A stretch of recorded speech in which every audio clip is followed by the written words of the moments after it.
Good Morning San Antonio starts right now. Although the Amber Alert has been discontinued, the search for 3-year-old Lena Kill continues. We have details on what the local Afghan community is doing to continue their search efforts coming up next. And taking a live look out at the Alamo City. We are just about at 60 degrees. So what is the rest of the day? Will the sun come out? What is it going to look like? We're going to check in with Sarah Spivey in just a few moments. But until then, good morning. It is 8 o'clock this Sunday, January 9th. Thank you so much for starting your day with us. Happy Sunday. Did you take the Christmas decorations down? I did. You did? Partially, not outside, okay. though. The indoor ones. Okay. Indoor so ones. just the tree? The tree, some garland, some stockings. You know what? I like the Christmas decorations in the house still up because, 2020 to 2022 has been tough. Keep the jolly atmosphere around. It kind of warms everything, Sarah, but the sun always eventually does come out, doesn't it? And we will see some sunshine today, but I will warn you, Sarah, you may want to get those Christmas decorations put up outside or else Mother Nature is going to do it for you because we expect wind gusts of up to 35 miles per hour later on today and into the evening hours. Take a look outside right now. You can see that on the horizon there are a few peaks of sunshine. There is some sun out across parts of the hill country and out west toward Del Rio, but it's still fairly cloudy around the Alamo City, and we are seeing some areas where visibility is lower because of fog, namely up in Kerrville and across parts of the valleys of the hill country. That's where we're dealing with the fog this morning. Visibility low out in Eagle Pass as well, down to less than 2 miles, but this fog in the hill country is going to be short-lived because a cold front is on the way. Take a look at temperatures, kind of all over the place, right? We're near 60 degrees in San Antonio and in New Braunfels, but up in the hill country it's in the 40s and it's in the 30s in Junction in the upper hill country. Now we are going to see a front move through today. That front is currently working its way through the hill country as we speak, and a big temperature spread across Texas. 20s in the Panhandle and 70s in Corpus Christi this morning. So that front's going to be moving through during this mid-morning into the early afternoon. It'll move through San Antonio closer to lunch, and we're still going to warm up a little bit in the early part of this afternoon. So I think we'll get into the mid to upper 60s this afternoon with partly cloudy skies, and then in the evening you'll really notice the cooling trend, and it's going to be windy too. Winds are going to gust from the north up to 35 miles per hour later on tonight, and it'll get cold. Temperatures will be in the 30s to start the day tomorrow. How long will it be cool outside? I'll have a look ahead in just a few minutes. Sarah and Max. Thank you, Sarah. What has been 3 weeks since 3-year-old Lena Kill was last seen, and while the Amber Alert for her has been suspended, San Antonio police say they continue to follow up on leads and they are still trying to bring her home safely. The local Afghan community deeply impacted by Lena's disappearance. They have been actively assisting authorities in those search efforts. Jonathan Cotto is following this story and joins us live from the northwest side. Good morning, Jonathan. We understand a search party will be for Lena and they're going to be gathering at some time today. Good morning, Sarah. And that's right. The local Afghan community and others have not and will not just keep their arms crossed. And what I mean by that, Max and Sarah, is they've been actively ongoing in their search efforts in hopes of finding Lena. And today we know they're going to be gathering here at McDermott Elementary on the city's northwest side in hopes of finding her. And as you may recall, 3-year-old Lena Kill disappeared from a playground within an apartment complex located on Fredericksburg Road on December 20th. Police told us at that time that her mother had left Lena at the playground for a few minutes, and when she returned, her daughter was gone. Now, Lena had been subject of an Amber Alert for nearly 3 weeks. Last week, police say a new lead led to them to a nearby creek 2 miles from where Lena was last seen. An FBI dive team was called in from Washington, D.C. to assist in their search efforts, but Lena was not found, and their search efforts were obviously unsuccessful. Now, again, Max, Sarah, later this morning around 9 o'clock, that group is scheduled to meet here in this parking lot. We'll keep you updated with the latest. Reporting live, Jonathan Cotto, KSAT 12 News. Well, new this morning, a convenience store clerk shot while taking his break overnight after police say he got into an argument with 4 other men.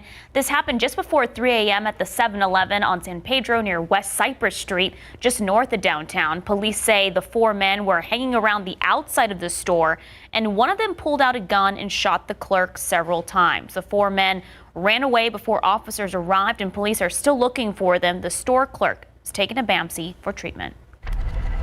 Other top stories we are following this morning. We are still waiting to learn the names of the 2 drivers killed in a fiery crash on the city's north side yesterday. So limited details right now, but this is what we now know. The crash happened at the intersection of Bulverde Road and TPC Parkway, right near Johnson High School. Still unclear what exactly caused the 2 cars to collide, but Bexar County Sheriff's investigators say both vehicles burst into flames, trapping the drivers inside. A woman stuck in water for about 8 hours after she crashed her SUV into the Medina River on the south side yesterday around 3 a.m. yesterday. Neighbors near South Flores Road heard a crash, and when they went outside, they saw the woman's SUV in the river. When officials arrived, they found the woman sitting nearby in waist-high water. She was conscious but injured. Bexar County Sheriff's deputies say the woman was driving southbound on South Flores when she lost control of her car, went into the grass and skidded into the Medina River. No one else was injured in that crash. We are 9 days into the new year, and with the start of the new year, so many people have new goals, resolutions. We always hear about fitness resolutions. We hear about eating healthier, but what about financial resolutions? What about saving more money this year? Financially fit. Financially fit. That's what we're calling it. All right, joining us in today's leading essay segment is Victory Capital's Manak Dillon. Good morning, sir. Thank you so much for joining us. Good morning. Thanks for having me. So right off the bat, why is the new year a great time for a financial health checkup? And what exactly does that mean? You know, it's time for the new year, new resolutions and new beginnings. And it's a great time to set on your calendar to say, take a look at what's going on financially in your life. A lot can change over the last year, and it's a good time to step back and make sure you're hitting the new year, in this case 2022, head on. It means reflecting on those financial goals you had. Did you achieve everything you set out to last year, whether that was from a saving, investing, or budget perspective? You know, things might be different. People might be trying to save for a house. Maybe they had a baby and they want to figure out how to save for their college education. So it's a great time of year to do that. So what would you say are 3 things that people can keep in mind financially for the new year? First and foremost, make a budget, review a budget. So take a look at the last year. Did you spend money at the places you thought? Did you maybe things came up that were surprises? And I always like to tell people, don't forget to pay yourself in that budget. You know, oftentimes we sit down and we look at all the places that our money goes. There isn't a line item for ourselves in terms of savings and investing. And that's really then the second thing, save for a rainy day. We know unexpected things happen. We just went through a terrible pandemic. Save for a rainy day, have enough expenses off to the side, and then invest for the future, not only yours, but also your children's. And, you know, this can mean start investing if you haven't already, or if you're already investing, taking a look at how you're going about it. You don't need a lot of money to get started. That's, I think, one of the things that people don't understand. You know, we have clients that call us every day to start an automatic investment plan with $50 a month. And that's something that is achievable for most folks. And they can take advantage of the compounding the market offers, as well as they don't have to try to time the market that way. It's a great time to look at your existing portfolio as well, like your 401k plan, your retirement plans. And then don't forget the kids. Those education savings plans are a great way, and you know, nowadays you can use them for more than college. You can use them for high school, middle school, and elementary. Now, 2021 was kind of, I don't want to say easy, but in perspective of history, it was a less volatile year than we've had in years past. So what are you telling clients about investing in the markets in 2022? Well, first of all, it's about always remember the basics. Right? Make sure you're investing and you're investing enough to meet those goals you have. Take a look at, like I said, those retirement plans, those contributions, and what you're setting aside. And then the next thing is, are you diversified appropriately? And what that really means is, do you have the right mix of different assets? So this could be bonds, this could be stocks, could be real estate and other things, commodities. And don't try to time market swings, right? You mentioned last year wasn't as volatile, but this year perhaps could be. So you don't want to try to time the exits and the entry points or chase that hot dot from a return perspective. But once you've gotten through those basics, it's going to be an interesting year. A lot of focus is going to be on the Federal Reserve. There's going to be a lot of focus on interest rates and inflation, like we've already heard about. And those aren't just things that Wall Street needs to worry about. They're going to impact everyday life for everybody. And so it never hurts to seek out an expert to discuss ideas. Every day we have thousands of investors that call us to help navigate or understand what's going on in their portfolio in the market and talk through issues like these. What about cryptocurrency? That's kind of the big trend right now. What would your advice be for anyone wanting to get into crypto? Yeah, it's definitely an interesting new space. The underlying technology behind it has the potential to be quite disruptive for all things we deal with in everyday life. It is appropriate for some people, but they have to step back and think about, can I handle the volatility? When should I allocate? Which one should I allocate to? I think it's like anything. It's like building a house, right? You have a foundation of your portfolio, and then you start to put up the walls, and then you do other little things. It's never a good idea to have all of your portfolio in something as volatile. So I think it's something people have to step back and take a look at, back to what are my goals? What am I trying to achieve? And does an asset class like that fit into it? And obviously you can tell from the coverage and the interest and the conversation out there, many people have gotten to that conclusion. All right, Mr. Monick Dillon, thank you so much for your time this morning. Really appreciate it. And good luck to everyone out there listening for 2022 and the future. Thanks for having me. Time now, 8:11, 59 degrees out. Well, coming up next on GMSA, take some time to just relax. How about meditating? And we're going to talk about how it can powerfully affect your brain. Scientists estimate that between 200 million to 500 million people meditate worldwide, and more than 14% of Americans have meditated at least once. This popular practice is known to improve focus, and it may make you feel better. But as RJ Marquez reports, research is also showing it has a powerful effect on the brain.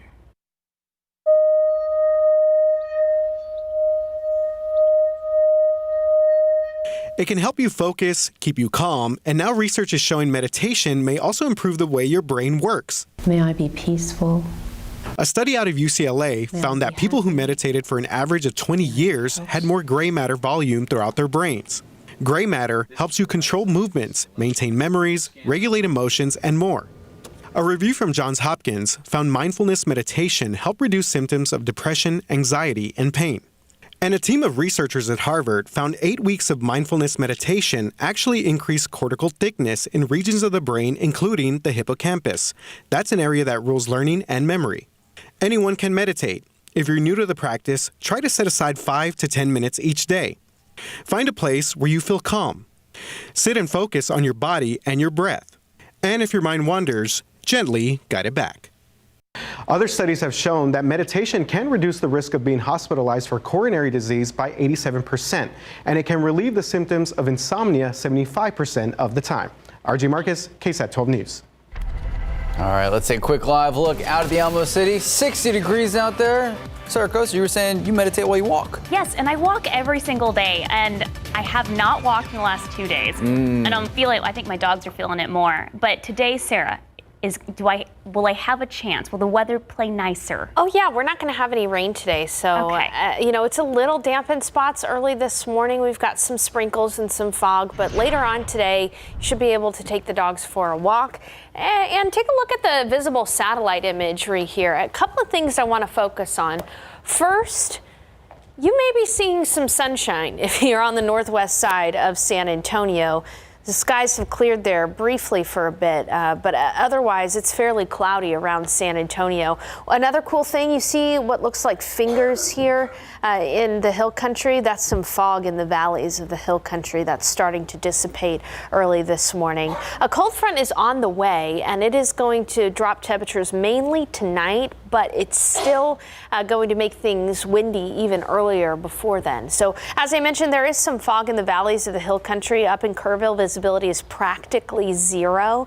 And out to the west toward Eagle Pass, visibility is less than 2 miles. There is a front that is going to be moving through here very shortly. That's going to bring in drier air. And again, it's going to allow for a cool Monday for us. Now, look at the temperatures right now, kind of all over the place, right? We've got 60 degrees in San Antonio, but the 40s in the hill country and the 30s further up north toward Junction. So that front is working its way through the hill country. It's going to move through San Antonio closer to lunch, and it's going to really kick up our winds. Let's take a wider view here and see just how cold this air is behind it. Now, it is below freezing in the Panhandle. I don't think we're going to have to deal with the freeze in San Antonio, but something to keep in mind is this is not an Arctic front. We're not seeing very, very frigid temperatures. So this is a noticeable front, but it's not necessarily strong. Another thing to notice is that all of the rain and storminess with this cold front in this system is well to the east of San Antonio. In fact, last night, the Houston area had to deal with some severe weather. But we're not going to see any rain from this front. It is going to be dry, and instead what we'll be seeing is windy conditions really during the second part of today. Take a look at forecast temperatures. Even after that front moves through, we're still going to be able to warm up a little bit because we'll have a little bit of sunshine. And so high temperatures today should actually be in the mid to upper 60s around San Antonio, staying in the 50s in the hill country. And then that front is going to move through throughout the evening hours. We'll see temperatures falling. By midnight, we'll be in the 40s. So by midnight, we'll be chilly with a wind chill, and by the start of tomorrow morning, we'll be looking at morning low in the 30s, and wind chills will likely be in the 20s in some places early tomorrow morning. So it is going to get cold tomorrow, and it is going to become gusty today, especially during the second part of the day and into the evening hours. Winds are going to gust up to 35 miles per hour tonight. So if you have yet to put up your Christmas decorations, Mother Nature may do it for you, and those gusty north winds are probably going to kick up the mountain cedar as well. Now, it will be cool tomorrow after that cold start. We'll be at 58 tomorrow for the high temperature, 58 on Tuesday after a cold start as well. And then we'll slowly see a warm up. We'll be back into the 70s by Friday. So here's a look at your forecast. Around noon, we'll be partly cloudy and breezy, 67 for the high temperature at about 2 p.m. And then we'll start to cool as soon as the sun starts to set. Temperatures will fall quickly. We'll be in the 40s by 10 p.m. And as I mentioned, a gradual warm up into the 70s by Friday. As far as rain chances go, it does not look great this week. We have a small chance for isolated rain behind a front Saturday. We'll be back with more news after the break. Pro football coverage powered by Davis Law Firm. All right, if you're a Cowboys fan, you already know they close out the regular season with a spectacle last night in Philadelphia. First quarter, Cowboys opening drive, Dak Prescott showing up and showing out. Cedric Wilson, 15-yard touchdown. We're tied at 7. Second quarter, Dak and Cedric Wilson, another one. This time, 24 yards. Thank you, Sarah Costa. Another one. Cowboys lead 17-10, and just a few plays later, it's now 17-all. Dak, Dalton Schultz, touchdown. 23-17 Dallas. Point after no good, just after halftime. Another one. Dak finding Schultz again, 9-yard touchdown. Cowboys rolling against the Eagles backups. 30-17.5 early fourth quarter. Dak, Sarah?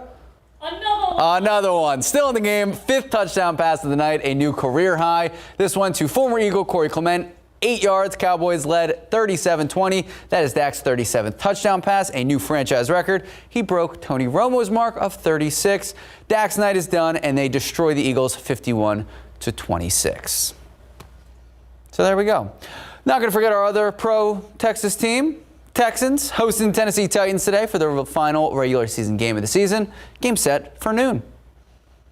And here we go. Here at home, Southside head coach Ricky Locke leading Team Gold against former Johnson head coach Mark Soto and Team Black in last night's All-Star game at the Alamo Dome. Let's roll the highlights. First quarter, Team Black's defense. First points on the board because you get sacked in the end zone. That's a safety. Pleasanton's A.J. Ayala. There you go. Next drive, Central Catholic Silas Gomez looks left. Pass intercepted by Madison's Miguel Becker. A huge takeaway for Team Gold, giving them possession at the 30-yard line. They converted into points because inside handoff goes to New Braunfels' Riker Purdy, and he is in for a 2-yard score. They go for 2, and they convert it to take an 8-2 lead. That's the score at halftime. Here we go. Third quarter. Team Black at the 2-yard line. Gomez tip. Boom! Caught by Canyon Lake's Jeremy Green back at the end zone. 2-yard touchdown. Team Black 9-8 lead, but Team Gold rallies, winning 18-9.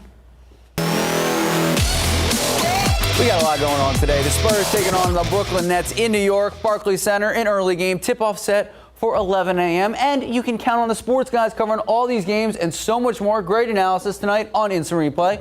Tune in tonight, 11 p.m., right after the night beat. So there you go. If you're bored, we have so much to do. 826, 60 degrees out. We'll be right back.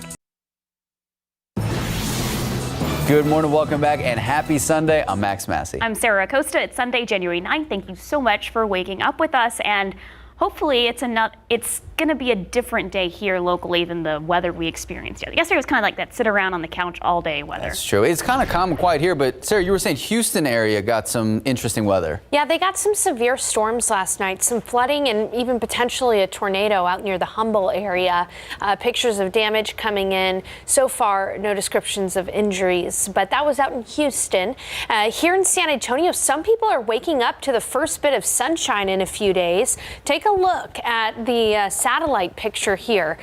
San Antonio, half and half in clouds and in sun. So we really do have some cloud cover from I-35 out to Highway 90 and south in the clouds right now as we speak. But on the northwest side of town and the north side of town, some sunshine to start the day. It is colder up in the hill country. It's 45 degrees in Kerrville, meanwhile near 60 around San Antonio. But we have got a cold front on the way, and that cold front is going to make things very breezy for us and gradually drop temperatures during the second part of the day today.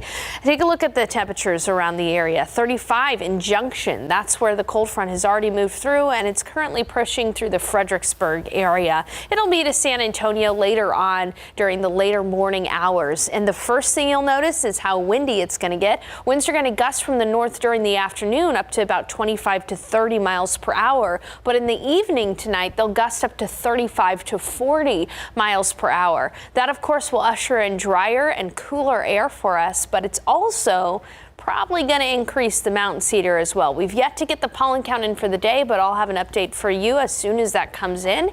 So here's a look at today's forecast. We'll get up to 67 degrees. Even after the front moves through, we'll actually warm up a little bit with some sunshine. And then tonight, temperatures will plummet into the low 40s by midnight, and it'll get windy. I'll tell you how cold we'll be tomorrow morning coming up in just a few minutes. Max and Sarah. Thank you, Sarah. New this morning, a man in critical condition after police tell us he was shot while leaving a hookah lounge early this morning. This is what we know right now. It happened around 3 a.m. outside the business on West Avenue, just north of Bassey Road. Now, investigators say the man was walking to his vehicle when someone driving by started shooting at him. He was shot in the leg.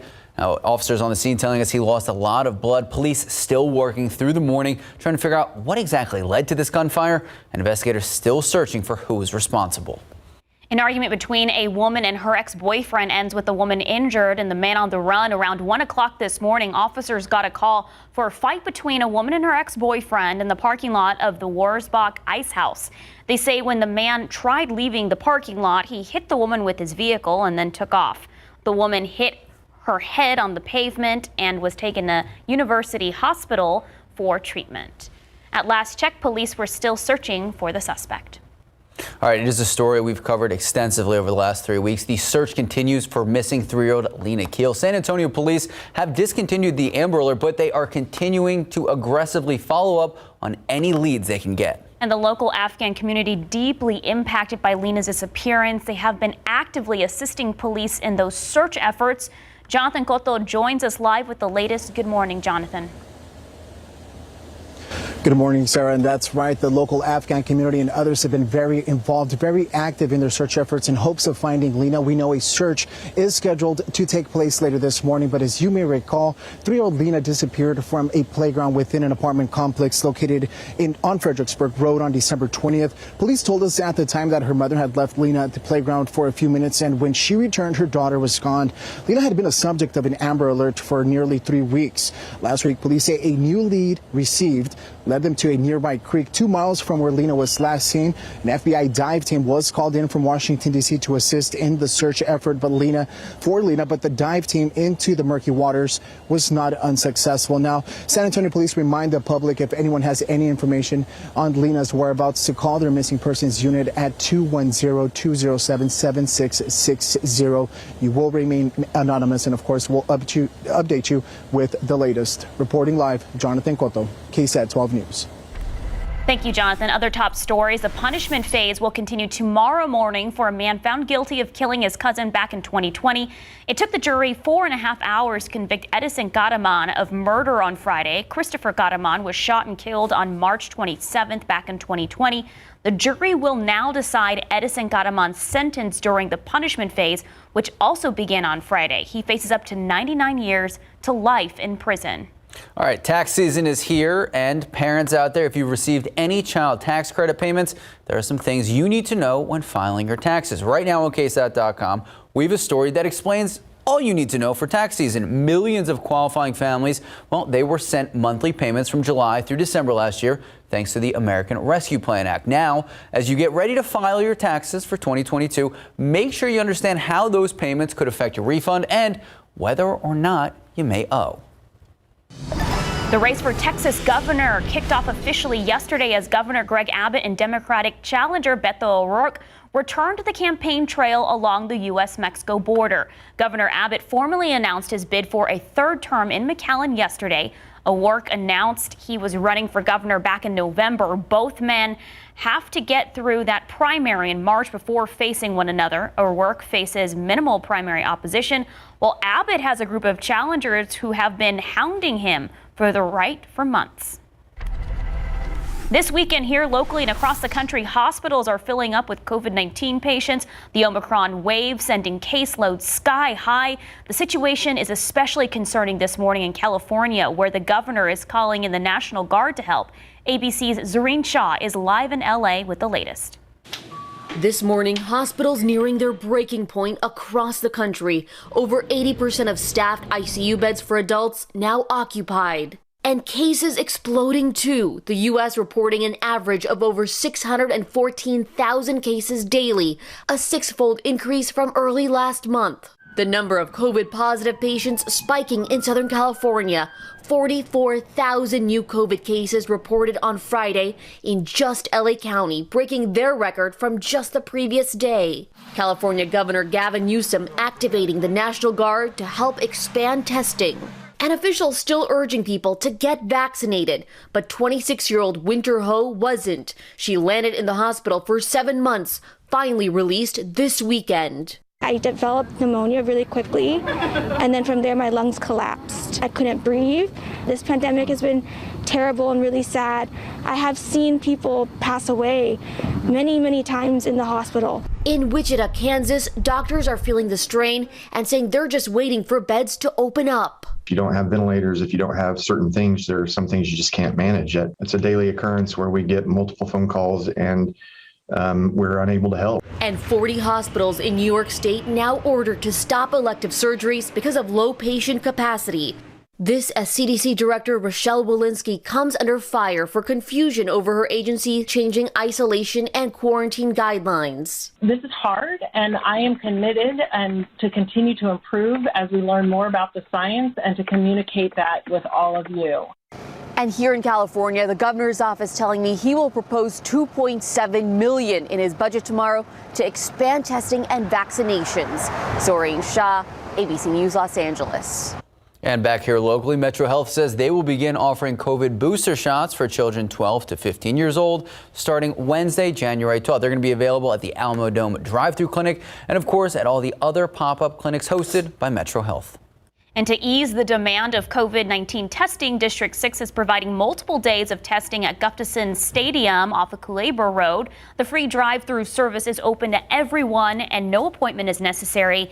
They will be open from 9 a.m. to 6 p.m. starting tomorrow through Thursday.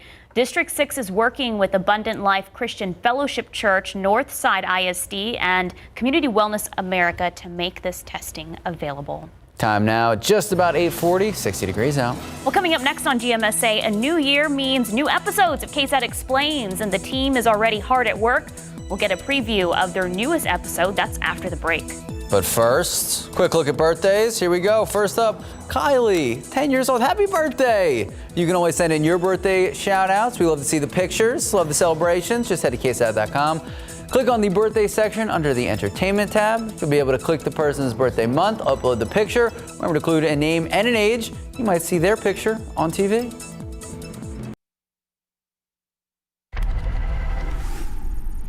Sunday, with Ukraine in the crosshairs, Russia's new Kazakhstan intervention, the Secretary of State, how will we respond? Plus, the insurrection 1 year later, where do we go from here? And Martha reliving the day with the rioters. Sunday on ABC's This Week. Good morning and welcome back. A new episode of KSAT Explains. It is out this Tuesday. This week, the team is breaking down how a provision in federal law known as Title 42 has affected the United States' already complicated immigration system. A lot of work went into this. Myra Arthur gives us a preview. Immigration is one of the biggest hot-button issues in our current political moment, and it's often named among the issues that voters care most about. It does have a real effect on real people. In the past few years, we've seen several instances where a surge in border apprehensions sparks new debate about who should be allowed into the United States and how to reform our immigration system. At this point, there have never been more immigration cases pending. But this topic is a complicated one, and in the eyes of immigration laws, not everyone who tries to enter the U.S. is the same. And the pandemic has further complicated things for those seeking safety in our country. They were crossing in plain view, just trying to get here so they could make an asylum claim. Based on our laws and international laws and norms, people have a right to seek asylum. In this episode of KSAT Explains, we're breaking down the difference between how the U.S. handles asylum seekers and those who enter the country illegally and try to go undetected. Plus, we're also taking a look at a little-known provision in federal law that has upended the system. KSAT Explains Seeking Asylum will be available to stream on demand this Tuesday. We'll live stream that episode at 7 p.m. on KSAT.com and, of course, on our Facebook page. If you can't watch it live, we'll post the full episode so you can watch it on demand later Tuesday evening. All right, let's take a quick live look out at the Alamo City. 61 degrees out there. The sun is out. Look at that. We got blue skies, Sarah Spivey. Yeah, happy to see that sunshine out there for the first time in a while here in San Antonio. Now, it is some people are seeing sun and others are still under cloud cover, so I'll show you that in a bit. First, I want to start off, we just got the pollen count in. Now, I'll caution you, this pollen count's a little misleading. It's an accurate reading. Right now, mountain cedar is down, it's moderate, and molds are high from the rain that we saw yesterday.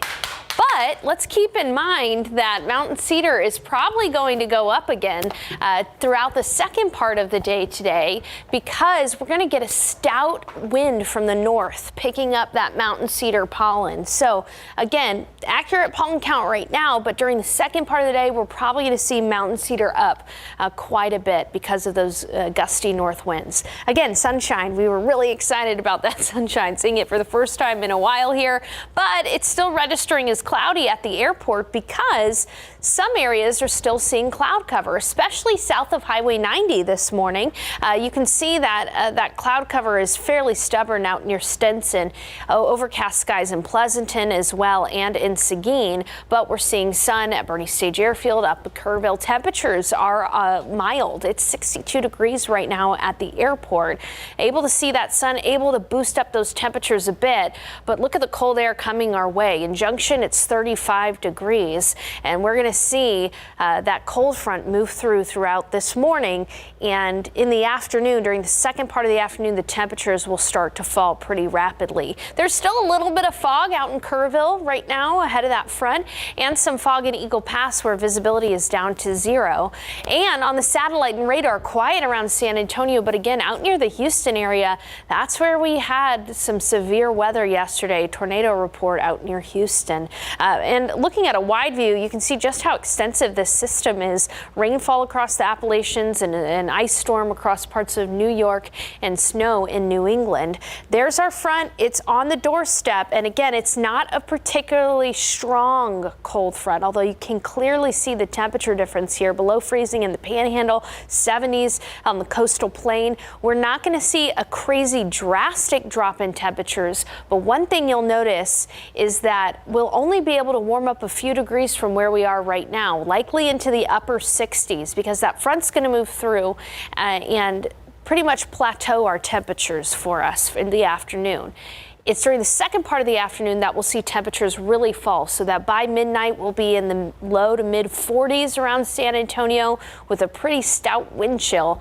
And then by the start of the morning tomorrow, likely going to see morning temperatures in the upper 30s, so close to 39 degrees in San Antonio for the morning low tomorrow. So it's going to be cold, and there is going to be a wind chill in the low 30s and upper 20s around San Antonio.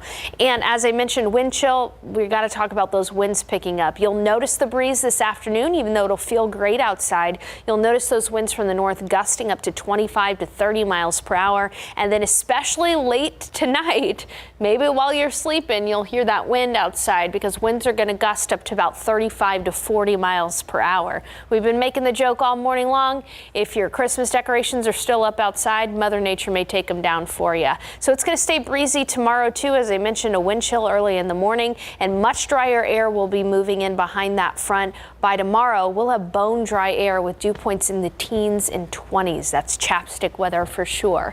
Now it's going to be cooler tomorrow, 58 for the high and 58 on Tuesday after another cold start. And we'll slowly see those temperatures rise. By Friday, we'll be in the 70s. That front will move through Friday night into Saturday, really giving us our only significant chance for rain. And even then, it's only a 30% chance. All right, for the remainder of the day today, again, partly cloudy skies for us. Temperatures will fall during the second part of the afternoon. Gusts up to 35 miles per hour tonight. It's going to get windy and breezy tomorrow too. 58 and cool Monday and Tuesday. Warm by Friday before that next cold front moves on through. All right, Sarah Spivey, thank you so much. 8:50, 61 degrees out. The sports world saddened by the loss of coaching legend John Madden, but one South Texas family is sharing their unique tie to him in honor of his passing. We'll have that story tomorrow on GMSA. All right, a quick look at those lotto numbers. Pick 3, 892, Fireball 8. Daily 4, 3, 1, 0, 6, Fireball 6. Cash 5, 7, 9, 13, 18, 29. Texas Lotto 2, 4, 6, 14, 16, 42. Powerball 20, 21, 36, 60, 65. Powerball 13. Power Play 10. It's been 3 weeks since 3-year-old Lena Kill disappeared, and although the Amber Alert has been suspended, San Antonio police say they are continuing to follow up on leads, and the search for the little girl continues. Good morning. I'm Jonathan Cotto. 3-year-old Lena Kill disappeared from a playground within an apartment complex located on Fredericksburg Road on December 20th. Police told us at the time that her mother had left Lena at the playground for a few minutes, and when she returned, her daughter was gone. Lena had been a subject of an Amber Alert for nearly 3 weeks. Last week, police say a new lead received led them to a nearby creek 2 miles from where Lena was last seen. An FBI dive team was called in from Washington, D.C. to assist in the search for Lena, but their dive into the murky waters of that creek were unsuccessful. Now, San Antonio Police Department reminds the public, if you have any information on Lena's whereabouts, to call their missing persons unit at 210-207-7660. Reporting, Jonathan Cotto, KSAT 12 News. And a story to tell you about from early this morning. A convenience store clerk shot while taking his break after police say he got into an argument with 4 men outside the store. This happened just before 3 a.m. at the 7-Eleven on San Pedro near West Cypress Street. That's just north of downtown. Police tell us 4 men were hanging around outside the store. One of them pulled a gun, shot the clerk several times. The 4 men ran away before officers arrived. Police are still searching for them. The store clerk taken to BAMC for treatment. Now, during the day today, the main way you'll know that the front has moved through is because it's going to get breezy. Winds are going to gust up to 30 to 35 miles per hour, especially tonight. Temperatures will top off in the upper 60s, but eventually falling into the low 40s by midnight, and will be in the upper 30s with a wind chill about 10 degrees colder tomorrow morning. So cold start tomorrow and cool days Monday and Tuesday ahead before a warm up by Friday. All right, once I see the sun come out at my house, I will take my decorations down. Good. So the wind doesn't do it for me. There you go. All right, Sarah Spivey, Sarah Costa, thank you so much, and thank you so much for watching. Have a great Sunday.